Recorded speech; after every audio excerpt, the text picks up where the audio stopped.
Vamos resolver o grupo 3 do exame 2018 da época especial.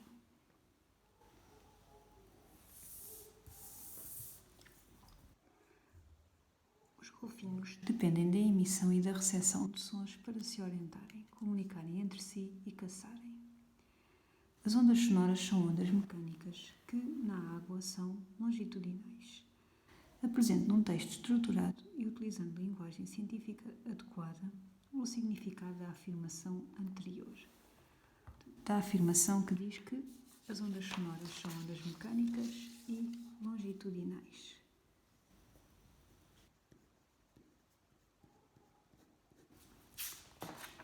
Ora, então as ondas sonoras são ondas mecânicas porque precisam de um meio material para se propagarem, ou seja, não se propagam no vazio, no vácuo. Portanto, as ondas sonoras são ondas mecânicas porque só se propagam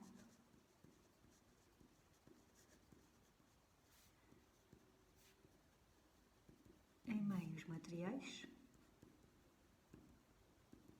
ou seja, não se propagam, não viajam no vazio e são ondas longitudinais na água, porque a direção de vibração de oscilação das moléculas de água é a mesma que a direção de propagação da onda sonora. Portanto, estas duas direções são iguais, logo as ondas sonoras são longitudinais na água. E são ondas longitudinais porque a direção de vibração dos corpúsculos da água é igual à direção de propagação da onda. Vamos passar para 2.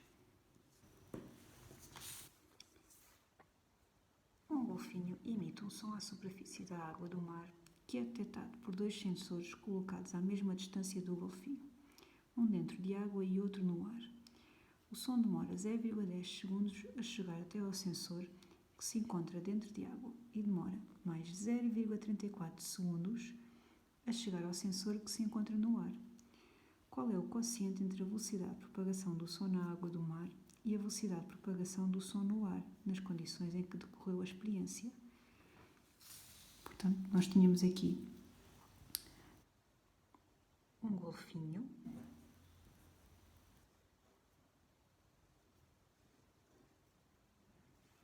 que emitiu um som.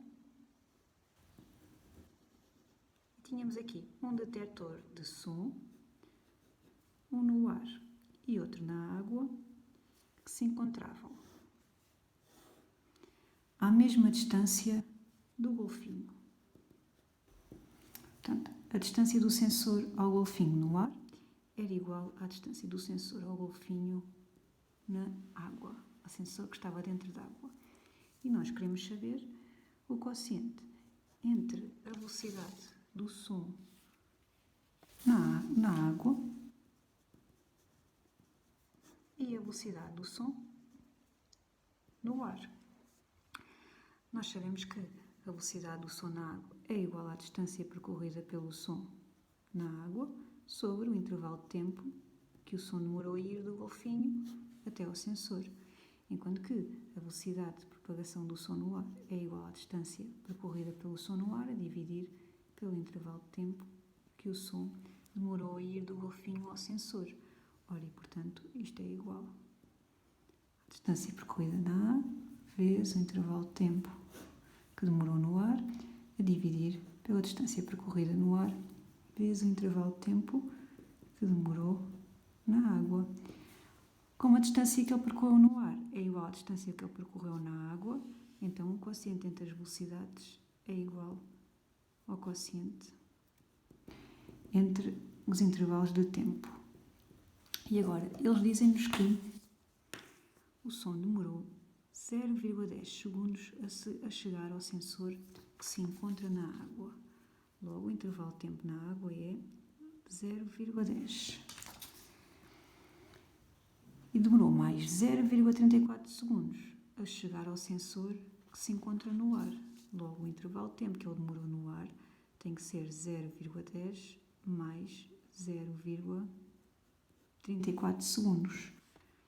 Portanto, isto ficava 0,44 a dividir por 0,10, que era igual a 4,4 vezes maior. Portanto, a velocidade de propagação do som na água do mar foi 4,4 vezes maior que a velocidade de propagação do som no ar. Tinha que ser a opção B.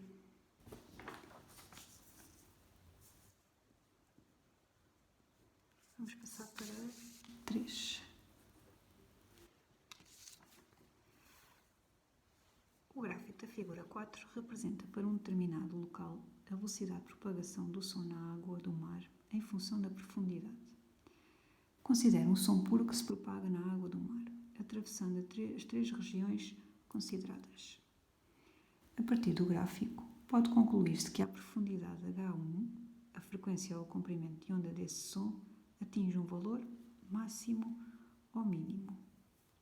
Vamos ter então um gráfico da velocidade do som em função da profundidade da água do mar. Se isto é para um mesmo som, a frequência do som não vai variar, porque a frequência do som não depende do meio onde se está a propagar, das características do meio onde se está a propagar.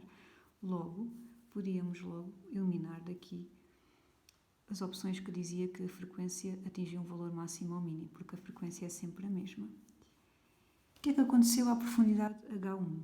É na profundidade H1 que a velocidade de propagação do som é menor. E a velocidade de propagação do som se varia. Como a frequência se mantém igual, o comprimento de onda também vai variar.